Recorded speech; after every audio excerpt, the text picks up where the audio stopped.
Rosh Hashanah before Shabbat. We went live. Yom Kippur. And now we're entering the theme of Sukkot. So what's Sukkot called? You know, every holiday has its name. What is Sukkot's name in the Torah? It's not called the holiday of Sukkot. I mean, kind of, but that's obviously the requirement is to sit in Sukkot. It's called a time. It has a special theme to the time. It's true, it's called the holiday of Sukkot, but it has a theme to it. So what's the theme to Passover? Right? It's the theme of Passover is Passover. That's true. That's the name. But the theme is Cherutenu, freedom. That's the theme of Passover. The theme of Shavuot is, right, the holiday of what? What happens on Shavuot? We get right, we get the Torah, yay. So the theme of Shavuot is called Zman Matan Toratenu. It's the time where we celebrate the giving of the Torah. And the theme of Sukkot is kind of strange. It's called Zman Simchatenu. It's the time of our happiness. So what I want to do is plug into all the lessons of Sukkot, everything that Sukkot teaches me, and you will see that it really tells me exactly what happiness is, should be, how we achieve it, because it's very elusive. It constantly is something that we have, and then the next day I don't feel so happy, then I'm happy, and then I'm not, and then I'm worried, so then I'm not so happy. You get how happiness is something which is not always conquered. It's not something that we always have. So what we want to do is plug into the holiday of Sukkot, find what are all those things that we do that makes us happy. And it's really a shame because most Jews know of Rosh Hashanah and Yom Kippur, but not every Jew, right? If the first thing that every Jew does is Yom Kippur, what would you say Yom Kippur is? A day of happiness or a day of awe, a day of fear? I would call it a day of fear, right? Yom Kippur is much more of a fearing day. And it's a shame because you have Rosh Hashanah, you have Yom Kippur, and then a few days later, you go into Sukkot. It's all part of the same theme. You can't be entering a world of happiness if you haven't gone through Rosh Hashanah, Yom Kippur, where you forget your past. And you've fixed your past, you've moved on. You can't be happy if you constantly are attached to your past baggage of the things you've done wrong, and so on. So it makes sense that this is the time of happiness because we went through Rosh Hashanah and Yom Kippur. So it's a shame because most people only do Rosh Hashanah, or at least most people do Yom Kippur. Some people, a lot of Jews, but not all Jews, do Rosh Hashanah, and that's it. Once Yom Kippur is done, Sukkot is like, what's that? You know, huts, But that's all the part that continues from. It's kind of a shame, you know, I educate my child, I take him to synagogue, and the Judaism I give my child is a Yom Kippur Judaism. That's not the Judaism I want my child to have. I want my child to have a Sukkot Judaism, the stuff that comes after. You see, there's two ways of serving God. We've spoken about this in the past. One is called in fear, in awe, which is what you where you recognize how important the creator of the universe is, and you say to yourself, how can I do something wrong? Like a relationship. When you're in a relationship, there's two ways of being in the relationship. One is in the way of love, where you recognize the value of your other side, and you say, I just want to give to them. I want to give to them. And then there's another thing called yirah, which is, how can I do wrong to this person? Okay, so being unfaithful in a relationship would be lacking both ahava, lacking love, and also lacking awe, because you're not appreciating the value of who your wife is, or your spouse is, your husband. When you see a beautiful picture on the wall and you find out it's the most expensive, it's a Mona Lisa, it's the most painting on the wall, and you're scared to touch it. That's awe, right? You say, wow, that thing is so valuable. How can I even touch it? I mean, it's millions of dollars. How could, hey, careful. That's awe, is when you recognize the value of what's in front of you. So you avoid touching it, you avoid damaging it, you respect it. So that's in a relationship too. Every relationship needs to have two aspects to it. It needs to have the awe, the respect of the relationship.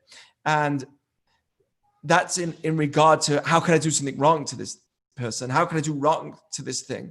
And then there's also love. So many commentators explain that the awe of Judaism, the awesome of Judaism is Rosh Hashanah Yom Kippur, which is, I'm human, I make mistakes, but I want to take responsibility. Then, and that's important, we need to take responsibility. Then comes the love of Judaism. That's Sukkot. That's the next holiday that comes after it. It's all part of this beautiful relationship. And you can't have just Rosh Hashanah and Yom Kippur as a way to educate your child. That's such a shame. You've got to educate your child with Sukkot as well, which is the stuff that comes after. It's so important because it's important for us as well. When we educate ourselves or our kids eventually, right? Bezat Hashem, by all of you. When you educate your children, you don't want to just educate your child on what not to do. You don't want to just give rules to your child. Every time you speak to the child, it's, behave, do good things. You also want to spend time of love. You want to spend time where you're also giving attention, especially in times where you're telling the child off. That's the moment where you need to actually go out of your way and show expressions of love as well. So it's so important to celebrate Sukkot together with Yom Kippur and Rosh Hashanah. Can't just have Rosh Hashanah and Yom Kippur. It's a shame. You got to show and celebrate the love that comes with it. So that's really the theme of Sukkot. It's happiness. So I want to plug in to what happiness is, looking at Sukkot and saying to myself, okay, what can I learn from Sukkot and call it happiness? So here's the big question, right? This is the question. It's the holiday of happiness where we go out of our home, our permanent home, and we make something which is a non-permanent home. Outside, it has to be used with natural wood or substances that you put on top. It can't be of any kind of structure that was used as a table or a chair or anything like that. It has to be completely taken from earth and put on your rooftop. So your sukkah is something which is covered with something which is completely natural, and it's a flimsy thing. It's not a house. It's what we call dirat arai in Hebrew, which means a dwelling that's non-permanent. It's a momentary type of dwelling. Now, why is that the holiday of happiness? I would think holiday of happiness means you leave your home, go to a hotel, which is gorgeous, right? The nicest hotel in the world, and spend 2 weeks then. That's the holiday of happiness, right? We all work all year round for our vacation. We get to the summer and we want to go to a hotel. That should be the moment of happiness. I mean, that's when we finally get out of our space, get out of our working zone, and enter a whole new world called the hotel, the summer vacation. That makes sense to call it a time of happiness. It would make sense if Judaism said, leave your home, go to a beautiful home, go to somewhere which is really nice, get an Airbnb, right? Or obviously there was no Airbnb in the Torah, but get something where it's gorgeous. Spend a whole week there, celebrate, feast there. That makes sense. But go into a non-permanent space outside your house. I'll never forget when I was in Oregon and we went to Portland for Sukkot for one of the holidays, and I was by a family, and as we're sitting there, we can hear the neighbor who's not Jewish on the phone, and we were just sitting around on the table, and we were outside, and when we were talking, and suddenly we heard the neighbor on the phone. They didn't realize we can hear them, and they're like, yeah, there's these Jewish people, and they're just next door, and they're spending the next 7 days outside. They're in there. I mean, it's crazy because it's getting cold. Oregon starts getting cold now. It's getting cold. It's like, what are they doing outside? I mean, it really is strange. We're going in these huts, and then we call it a holiday of happiness. It's like, what's going on here? And if you're in LA, look at the heat that's going on. So we go out there, no air conditioning, or maybe because you're in LA, somehow we'll get hold of coolers for outdoors. We'll make it work, but maybe not LA. Bad example. Somewhere else, you go into that sukkah, and it's like this bees. It's uncomfortable. It's not the ultimate place. It's not your house. This is a non-permanent space. So why is this what Judaism would call the holiday of happiness, the last place I will call as happiness? That should be the question that we're asking. So that's exactly the first aspect, because there's so many things we can learn from this holiday, but that's the first aspect which I want to get into. And obviously the answer is that that's how the world is meant to be. Before I actually go into the happiness aspect, right, and how the Sukkah represents the world to us, but before I go into that, I want to talk just for a few seconds of why we do Sukkot. So the Torah says clearly that we should sit in Sukkot for 7 days. It's a holiday, just like Passover and any other holiday, because you sat in Sukkot when you left Egypt. So whilst the Jews were in the desert for 40 years, they were in huts. There's two opinions. One says we were literally in huts, and that's what we're celebrating. Everyone agrees we had huts as well, but one says, no, we were literally in huts, and that's what we're celebrating. And the other one says, the other opinion says, no, we're celebrating the clouds of God that we had whilst we were in the desert. So whether you believe this stuff or not, I just want to get into the essence of why this is called happiness. So for some reason, this is happiness, where we sit in these huts to remember the huts that we went through. So what's going on? Why is that making me happy? So I think that, and it's not me, it's based on many of the writings of many of our rabbis and teachers throughout our generations. But I think what it's teaching me is that making an imperfect space, making the best out of an imperfect space, is what will give you happiness. Okay?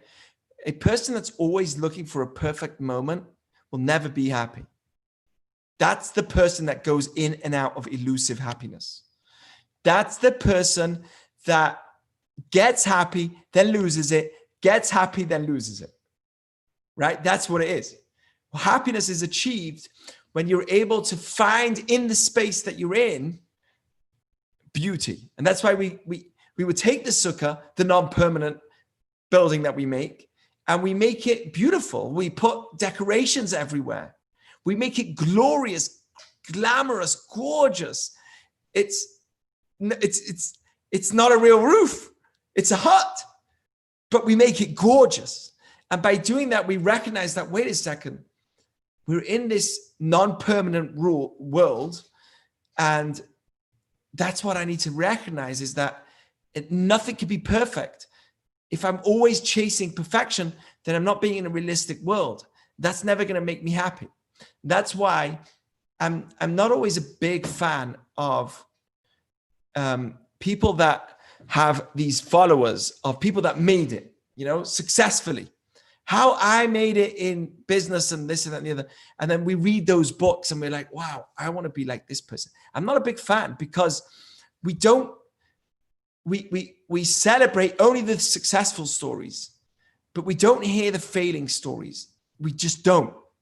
There are thousands of musicians living in LA that failed, that didn't become the musicians that they wanted to. Well, they didn't fail, they tried. And they failed in terms of, if you make that your goal of living, then when it doesn't come out, when it doesn't go your way, that's a failure. So music is just an example. Musicians are an example. Movie stars, career-wise, any space. There are people that invested millions of dollars and lost it. We hear the ones that invested millions and made millions more. It's like gambling. It says Judaism believes that wisdom doesn't achieve money.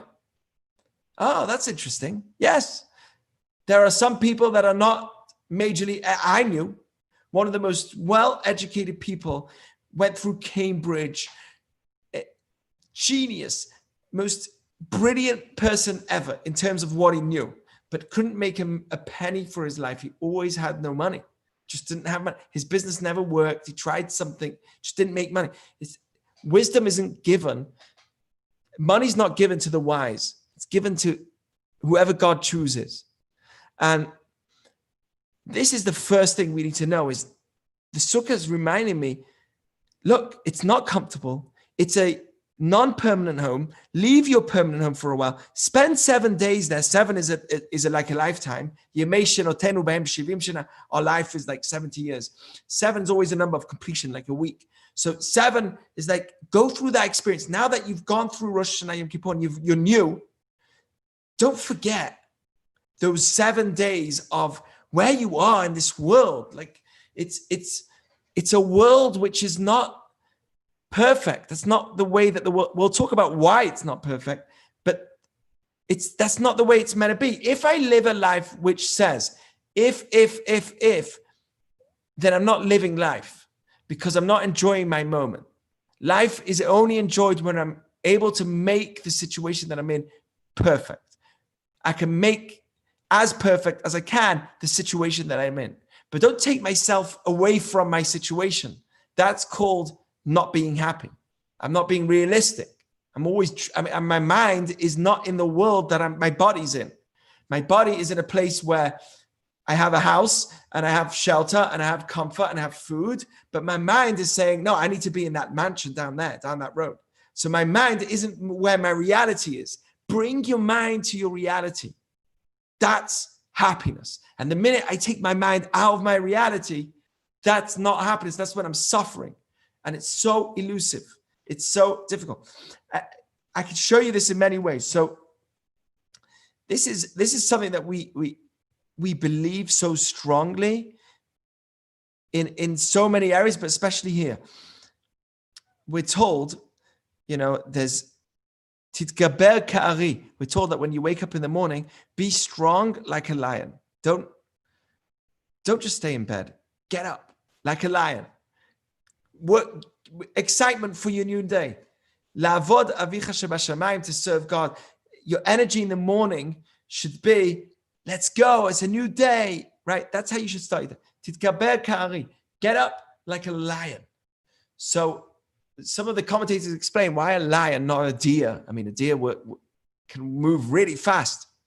What's the lion versus the deer? The deer, when it runs, it's running from an external factor. It's either running because it's afraid, it's a prey, right? The deer is the prey, and it's running away. The lion it's the predator. What's it running from? It's running to. It's running from within. There's something, it's called hunger, that's within the lion, and that internal hunger is driving that lion crazy. The deer's got food everywhere, right? The grass is available to it. It's just got food everywhere. The lion's hungry and he's a predator. He needs to find food. So that hunger that the lion has, that makes it the strongest animal. Have you ever seen a lion in the zoo? The lion in the zoo is just boring. It's like doing nothing. It's just lying there. You know why? Because it's satiated. It's not being natural. A natural way that the lion works is it's starving, and then once in a while it's stuffed. But most of the time it's always looking for its food. And it's obviously that's very materialistic. But the message here is, what's the driving force of the lion? That's an internal driving force. There's something within. What's the driving force of the deer to run? That's an external factor. It's running away from something. That's what we want to have. So the lion is in a pain, and that pain is what pushes it to its fullest limits. We pray every day, God, don't bring me to a situation where I have pain, I have challenges. But if I do go through that challenge, I should use it as a platform to stand on and fly with it, just like the lion does. Who wants to be the lion? It seems like, okay, the king of all the animals. I'll tell you why it's king of all the animals, because it's hungry as anything all the time. It's starving. Who wants to be suffering with starvation all the time? We think the lion is the king of all animals. It's not the king of all comfort. Always hungry. So what we want to do is recognize that internal challenge or the internal lack of comfort that we have. If I channel it and I make the most of my situation, I can grow. Don't be like the deer. Be like the lion. Be in the morning. Overcome your challenges internally. Make your spirituality such a strong internal driving force. That's what we learn from the lion. And that's what Sukkot is meant to teach me, is like, this world is just not perfect. And the people that are constantly pursuing perfection, some of them may get it, but then even if they get it, they're not happy. It's crazy. It's crazy. So when it comes to materialistic things, it's just not gonna change. It's never gonna satiate you. And it's funny. The more you have, the more hungry you become. Think about it. If you did have the lion, let's say, if it wasn't for its hunger, it wouldn't have a driving force. It would just be a lying, tired animal. The hunger of the lion is what moves it. So that's how we need to look at our challenges in life, right? The lack of comfort in my situations, that's what's driving me. If not for those discomfortable, if not for those moments of discomfort, I would never have a driving force. Give me all the money. Give me everything I need. Think about all the things you need. Money, clothes, a home, comfort, right? These are all comfortable things. I'm talking about physical things of comfort that you might need.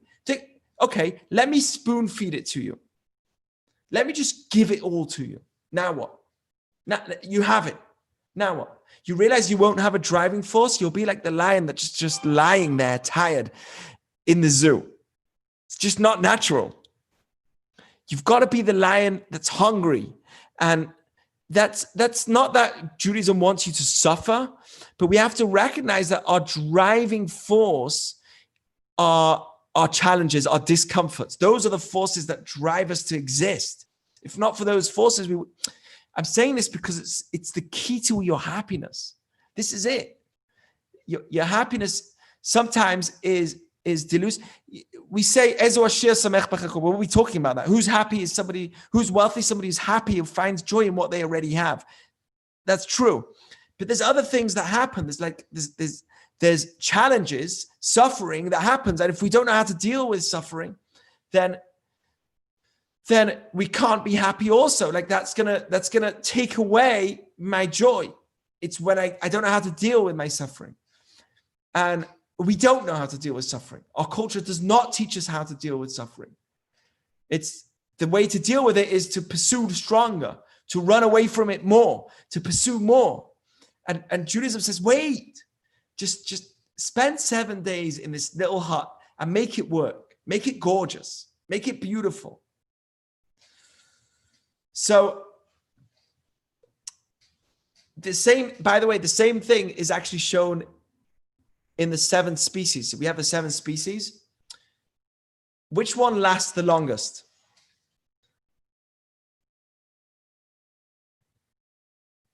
Of the 7 species, we have in the 7. I don't know if you know. Well, they're called the 4 species. Excuse me, the 7 parts to it. But there's the 4 species. We have the lulav, the etrog, right? The palm branch. The etrog is like the citrus type of fruit. And we have, I forgot what it's called in English. Then we have the myrtle and we have the arava, the willow branch. So we have these different things. The palm branch has taste because it comes from a date. It gives dates. So it gives you taste, but it has no smell. The etrog, citrus fruit has smell and taste, right? The fruit has smell and taste. And the myrtle has only smell, no taste. And the arava has no smell, no taste. And they represent the different types of people in the Jewish people. We have those that are very righteous. They have they're good to others and good to themselves. That's called the etrog. They're pleasant to everything, both within and outside. That's the tzaddik, the righteous person. Then you have the person that's full of kindness, full of mitzvot, but they're not full of Torah within themselves. That's the one with the smell. That's the myrtle. Then you have the palm branch, which is a good taste, so it's good to itself, but not good to others, right? Meaning it has Torah, but it doesn't have good deeds. It doesn't have Maasim Tovim. So those are the in-between people. And then you have the Arava, which is the Arava is the willow branch. Have you seen the willow branch?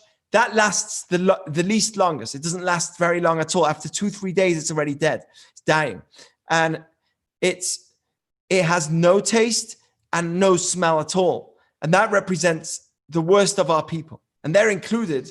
We bring them all together. They're included as well. And that represents the bad people. They're just bad to themselves, bad to others. They're just not good in any way, both to themselves and others. So the Arava, each day has a different celebration to it. The willow is celebrated on the 7th day. It's celebrated on the last day. That's the holiest day of the entire Sukkot. It's like the crescendo, the highest. That's the height of Sukkot, is the last day of Sukkot. It's called Hoshana Rabbah. It's like a mini Yom Kippur. Lots of prayers are done. It's a very holy day. But that's the day where we celebrate the Arava, the willow. And that's the worst. You would think, wait a second, leave the best till the last. Celebrate the etrog on the last day. Do something for the etrog on the last day. No. What's celebrated and focused on the last day is the Arava, is the willow. And that's the worst thing. And that's what we celebrate on the last day. Why? Because that represents our challenges, our difficulties, the failures in our lives.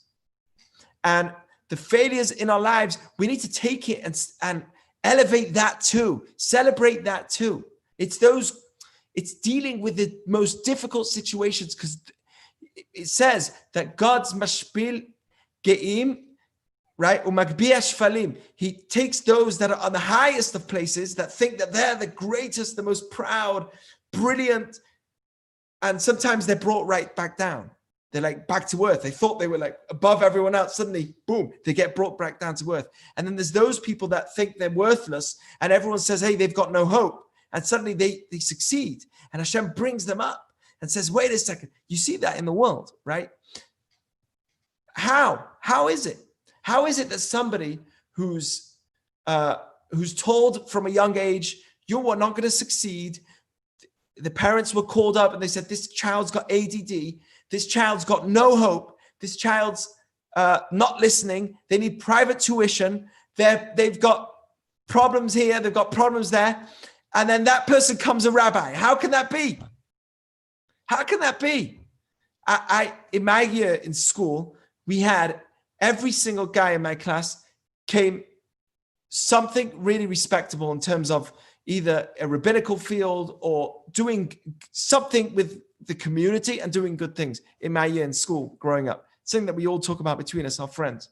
And some of those guys in that year there was no hope. Like the teachers said that guy's just a failure, the worst kid. His parents were called every day. The teachers just kicked him out every day. Just like this naughty child that just couldn't concentrate in the class. And they came to be the best kids. And sometimes you'd have this genius child that was so well educated from a young age, really smart. Everyone said, wow, that kid's going to be famous one day. That's going to be the best kid ever. And then they grow up and that didn't even happen.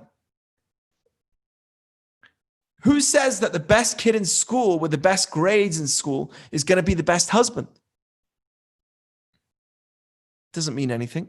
Who says that the kid with the best grades in school or the best yeshiva who says that they are going to be the best parent? Doesn't guarantee it.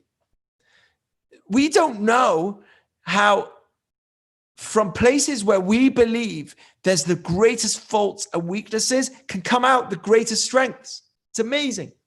kids that you thought have no hope, that energy that they had was actually the best energy for them. And that created the greatest entrepreneur, the greatest philanthropist, the greatest person that you can ever imagine. That to me is a great story. That's the story of hope.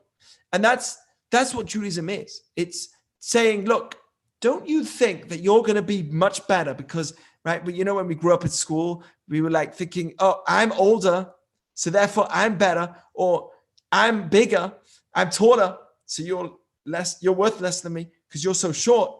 And then the really short kid in school gets like pushed aside. And then what happens? It's the short kid that actually comes really successful, that comes this professional comedian or something. It's amazing how Hashem never leaves anybody out. Everyone has the opportunity to succeed. And it's actually in the areas of those challenges that they went through that the success came. That's Sukkot. That is what Sukkot is all about. Living in a non-permanent space and making the best out of it. Being the lion. Being David HaMelech. David was also celebrated on the 7th day of Sukkot. He's also the celebration of the holiest day of Sukkot, which is the last day. Who was David? Do you know who he was? 29 years. He was left alone, neglected, thought to be the mistake of the family, and eventually he became the king. Can you imagine? The entire world thought, nah, he's the mistake of the family. He's like the what they call the odd sheep of the family. He's like the random one. Look at him. And look what came out of David HaMelech. It was this different child, and he became the king. God says, that's the one I want. He told Samuel, that's the one I want. Wow.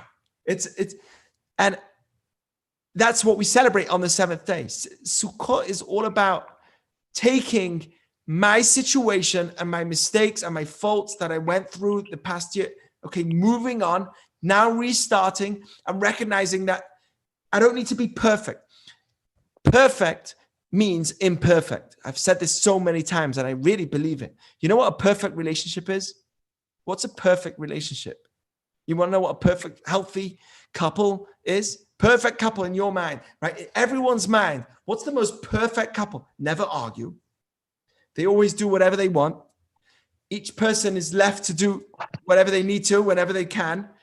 No one's intruding on my space.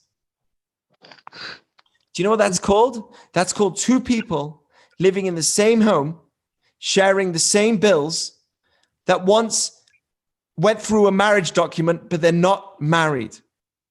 You can have people that got married with a document. Let me give you another example. A perfect child. What's a perfect child? Do you want to know what a perfect child is? In our world, we call a perfect child a child that doesn't make noise, doesn't bother me, listens to me whenever I say something. That's not a child. That's a robot. Do you know what that is? That's a child that's sitting in the corner of the room. And do you know what you do? If you see a child like that never makes noise, think about a child that never makes noise, always quiet, doesn't disturb the parents, doesn't disturb anybody, never bothers anyone. Do you know what kind of child that is? That's a child that needs to be given some help. That's a child where you start getting worried. That's the child that it is, because it's a perfect child to me, but it's not perfect for that child because his energy is not being used. It's like there's something wrong. Not talking, not speaking, not listening. Listening only, but that's it. It's just in this corner.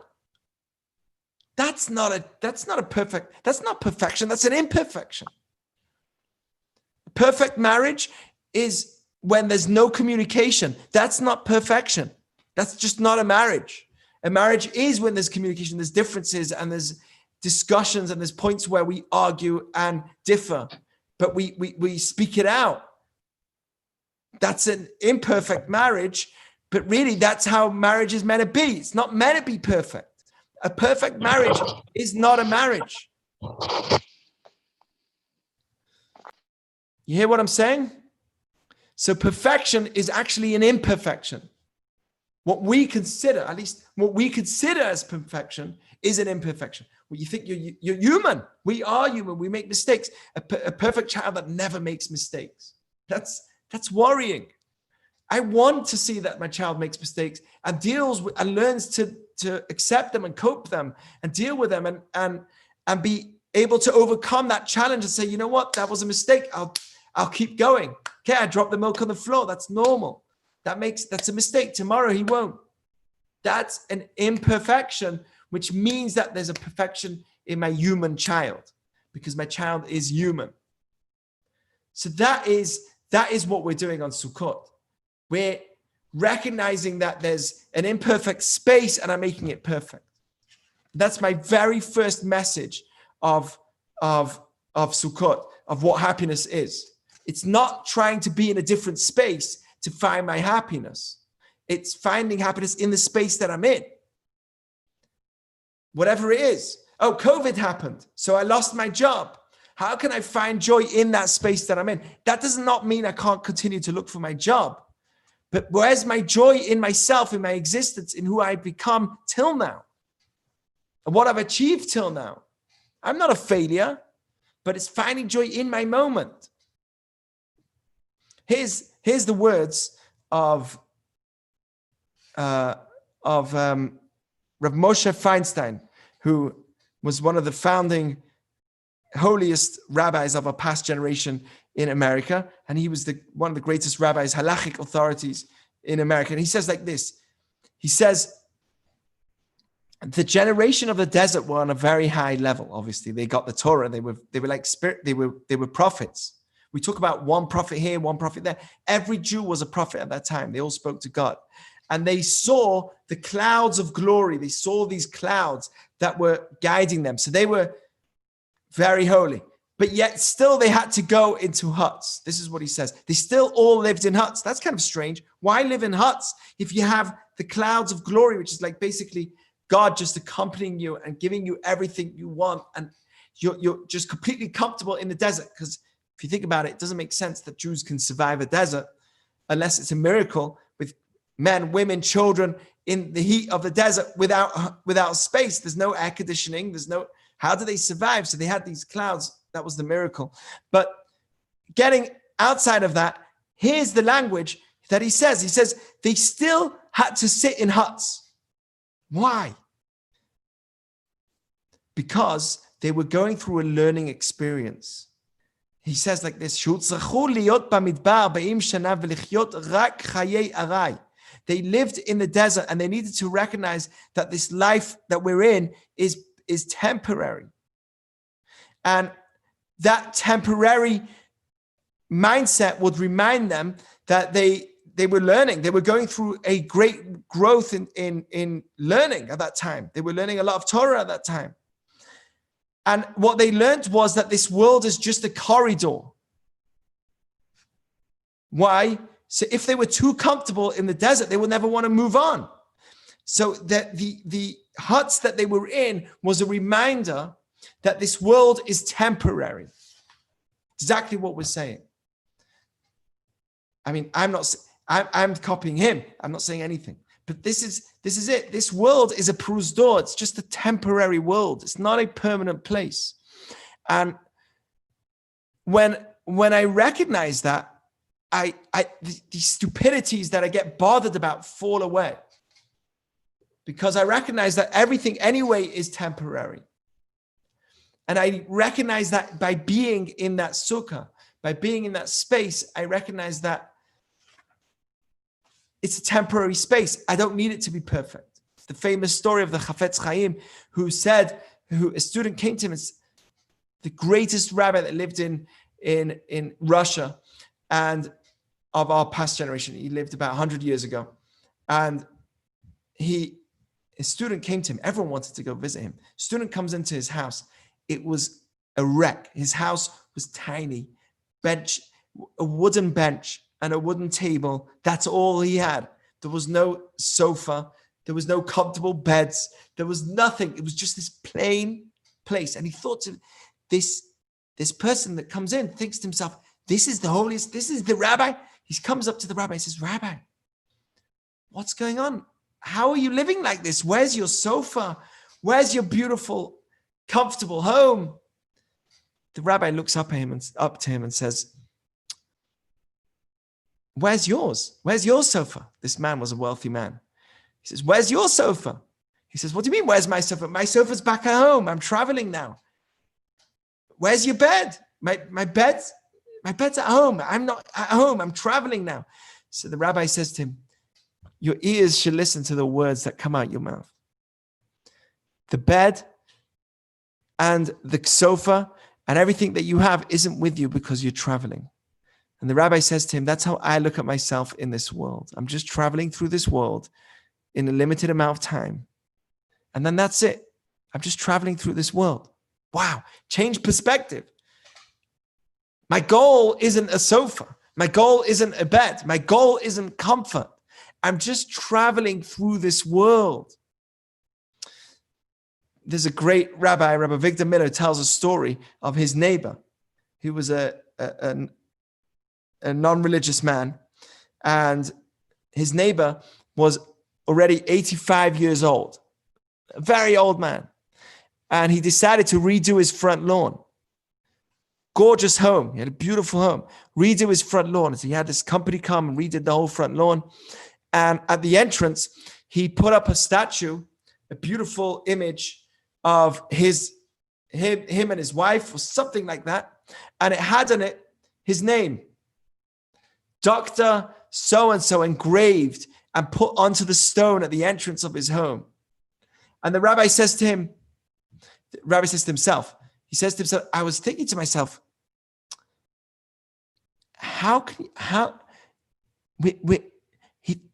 that's so sad. He thinks he's here forever. He's 85 years old, and we're not going to be here forever. We're engraving our name onto material things, which at the age of 85, how many years already am I going to continue to live? That's a world that we've trained ourselves to be in, which is that this is everything, and this is the permanent world that we're in. But that's never going to make you happy. When I recognize, or I think that everything in this world, which is permanent, is what's going to buy me happiness, I realize that it's not. Listen to this. This is what Rabbi Yaakov Naiman says. Listen to this language. Same idea of what I said. At first glance, it seems that the holiday of Sukkot cannot be a holiday of happiness because we leave our home. I'm translating the Hebrew. He says, but if it's a time to be increased in your happiness, to increase your happiness, why on earth would the Torah tell me, leave your temporary home and go into it, leave your permanent home and go into this temporary place? That's the opposite of happiness. However, if we think deeply about this, we'll recognize that true happiness cannot be achieved when we think that this world is the permanent world. You can never achieve happiness when you think in the back of your mind, subconsciously, that this world is permanent. Because somebody who thinks that this is the purpose of life, is this world, and that's the permanence of everything, he can never get internal happiness. Why? Because somebody who's always investing in this world to try and achieve happiness is missing something. Why? Because happiness is not a physical, attainable thing. It's a spiritual thing. And you can't achieve it unless you actually bring yourself closer to spirituality, to something which is long-term, not something which is temporary. So what we do is remind ourselves that the home that I invested all my money in is really just temporary. It's not going to be with me forever. There's another story with the Chafetz Chaim where somebody came, the Chafetz Chaim was giving a speech of Musa, which is a ethical behavior type speech. I forgot what it's called, on how to behave, on ethics. He was giving a speech on ethics. And he said, we have a verse in Psalms. Our days are only 70 years. If we're strong, maybe 80. And most of them are just painful and hard work. That's what he said, quoting Psalms. And then he says to his students, that's this world. He says, why we can't just be pursuing. That's not the only joy. A person could think that that's everything, but then before you know it, it's all gone. Life is so short as is. It's all temporary. It's such a short life. So the rabbi was speaking like this, and then at the end, he was talking about how money is not something that we should only be focused on. There's more to life than just making money. So somebody came up to him and said to him, Rabbi, I know that I am comfortable with money, and I'm not worried that money will ever leave me. I'm not worried about money. I am very, very wealthy, and I'm never worried about money ever leaving my life. I have all the money I need. So the rabbi says, oh, very nice. So he says to him, you were saying that God can just take everyone's, in seconds, money can all go. It can just go. For me, money can never go. Money will never go. So he says, why? He says, because I have a bank in every single country of the world. I've put money and invested into a business in every single country in the world. And if one country fails, the other one's succeeding. There's no way that I can lose all my money. So the rabbi says to him, it's beautiful. Could very well be that you'll never be able to lose money. But that wasn't the message I'm saying. My message that I'm saying is that you could leave your money. A person doesn't live forever. So it's true the money won't leave you, but maybe you can leave your money. Because at some point we all pass away. And that we never know how long and when. So this world is temporary. That was his language. It's even deeper. When you look at the temporary world, the more you have it, the less enjoyable it is. So you have chocolate. The first time you have it, it's like, wow, that was amazing. Second time, I remember I went into my mum once when I was a kid. So my mom didn't want us to eat unhealthy. So she hid all the candies at the top. And I knew exactly where they were, right? We all go through this. So I climbed up the thing, took a candy. One time I found a whole box of these delicious, Ferrero Rocher, the small round ones, those delicious chocolates. And I climbed up. I was a kid. I took out one and I ate it. Then I was like, wow, this is insane. Took out another one, ate it. Took out another one, ate it. I finished the whole bag, the whole box of chocolates. I did this. The entire thing. It was a big box of chocolate candy. Finished the whole thing. I came down and I ate it quick because I didn't want my mom to catch me. I came down and suddenly I felt so sick. So sick. I felt like I'm going to faint. I tried to drink water. I was so nervous. I was like really sick. And that was the moment that I realized how what was such a good pleasure to me, the first moment, turned into a misery for me by the end of it. It was such a joy at the beginning. It turned into such a great misery at the end. So the world isn't, the physicality in this world is something that we need to enjoy, but we need to also recognize that it's not permanent. If I make it permanent, then I'm never going to enjoy it because I'm going to get disappointment. I'm going to have high expectations of what I'm pursuing. And then when I get it, it's just going to be fleeting. It's not going to stay with me. So then it's not going to be enjoyable. So what we spoke about tonight is two things that I believe really gives us, can make us happy on Chag Sukkot. This is the holiday of happiness. We're going to talk about more next week, more things that make us happy. But these are the first two things that I mentioned that really are messages of the holiday of Sukkot. The first is deal with the place that you're in. In that place, you have to try and find happiness, not in another place. You could be in a shelter. You could be in a hut and you could be filled with joy. That's the first thing. The second thing is what we just said now, which is what's not temporary. When I treat this world as, or at least the physical things in this world, as not a permanent thing, then I'm being realistic. when I teach physicality as a permanent thing, I'm not being realistic and I'm doomed to disappointment and failure. It's the person that pursues physicality only. And don't get me wrong, Judaism wants you to enjoy the world, but with a deeper meaning and a deeper purpose. If I pursue the physicality and I make it permanent, if I make physicality my permanent goal, meaning I think to myself, I'm with physicality forever, and this is my permanent objective, then the minute that it doesn't work out for me, I'm depressed. I'm not happy. I need to recognize that I'm not here permanently and the physicality is not permanent. There's something greater than just physical, because stuff can bring me to disappointment. Here's the example. COVID, you remember with COVID, there was the beginning, we heard about Wuhan, and we were watching videos of people in Wuhan with masks, and we were like, this was last year, right? Purim. And we were watching it, and we were like, oh my gosh, this is crazy. We're texting our mom and friends. Can you see what's going on in Wuhan? This is crazy. Obviously, at that point, we're thinking it's not going to happen to It's not going to happen to us. It's just in Wuhan. That's a place I never heard of before. And then suddenly it gets onto those cruises. And we're like, oh my gosh, this is hitting home. It's got onto a cruise. And then we heard it happened to 1 or 2 people in America already.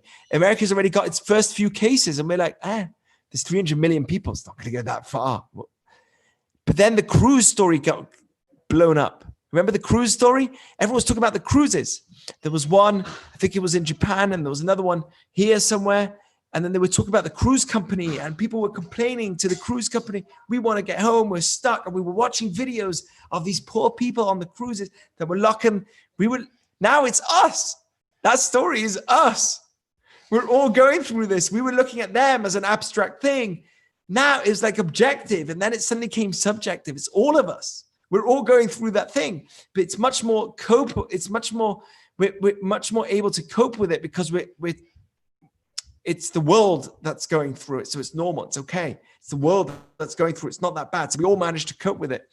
But for those people that were on the boats, think about them, the cruises. Can you imagine somebody who spent a lifetime of saving money, finally, finished their job, they finished their career, that's it, done. They finally saved tons of money, and they're going for a trip for an entire year around the world with their wife after 40th year anniversary, travel the world, and they're on one of these boats. Can you imagine? This happened this year. Can you imagine? That's your lifetime that was your goal for your entire year. You spent your entire life. You spent your entire life trying to get to this point. You got to this point. You were on that cruise, and boom, everything happened. That's what happened this year to people.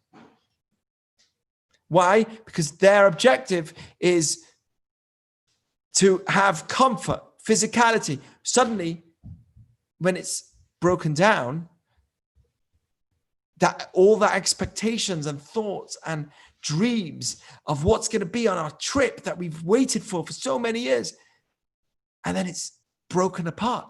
That's when disappointment comes. How would somebody feel then? So upset and hurt. I don't blame them. Let's sue the company. Let's sue the cruise company. And everyone's so upset because I spent my entire lifetime. This is my whole life saving for this one trip, and it failed. No one wants to me, I believe that's the definition of spiritual definition of hell. The spiritual definition of hell is disappointment in terms of I didn't live to my fullest potential. I come to the world, I leave this physical world, I recognize, whoa, there's so much good that I could have got. There's so much good that I could have done and received, and I didn't receive it. I didn't live to my fullest potential. Right? According to Judaism, there is a concept of Gehenom and Gan Eden and Olam HaNeshamot, the world where the souls, and there's a purification process. According to Judaism, there is such a thing as heaven and hell. but it's not a physical place. We use physical terms to describe it, but it's not a physical place. What it really is us trying to receive the goodness of Hashem, the infinite being. We're trying to receive this goodness. We're these vessels that are trying to receive a goodness. And if we're not fit enough to receive our goodness, so we can't, that's a loss of potential. That's what Judaism believes is life. Is like the pain of life is when you go through and you didn't live it to its fullest. Why didn't I live it to its fullest? Because I was too busy putting my emphasis into something which is not permanent. So Judaism, that's what Judaism is telling me. Go out of your world, which you think is permanent, which you thought is the end of the world, and go into a place which is not permanent. Recognize that it's really just not permanent. It's not there for you forever. Spend 7 days doing it. And that will make you happy. How? Because you'll recognize what really is important and what's not just in theory, but in action. You'll recognize in reality what's important and what's not important. And that's what Sukkot is. So I wish you all a happy Sukkot, and we'll take some questions and thoughts, ideas. But next week, we'll continue some great stories. We'll talk about some more ideas of happiness. What is happiness? What else achieves happiness? But that's really the idea for today. So are there any other questions, thoughts, ideas, things that you want to share, something that you feel is relatable to what we're speaking about? Let me just